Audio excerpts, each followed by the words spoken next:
In this video, I'm going to show you how to integrate Spocket with Shopify.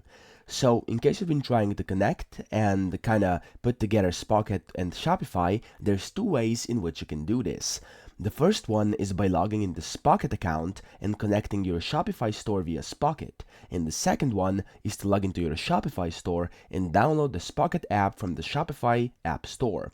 Now, let's go to the first option. The first option is to log into Spocket and connect to Shopify, as I said. So you would have to log into your Spocket account, and then very simply, in 3 steps, you would click on Shop from the toolbar on the left. So here at the very bottom it says Shop, click on it, and then select Shopify, and then input your Shopify store URL. So once you click Shop, you'll see Shopify kind of at the very top, and then you will have to put in your Shopify store URL and press Connect Store, and that's literally all you have to do. Now, the second way is a bit longer though, however still very easy. You would have to log into your Shopify store, and then you will go to your Shopify App Store and search for Spocket. Now, you will find a bunch of different apps, but as you can see, the first one is Spocket US and EU dropshipping, okay?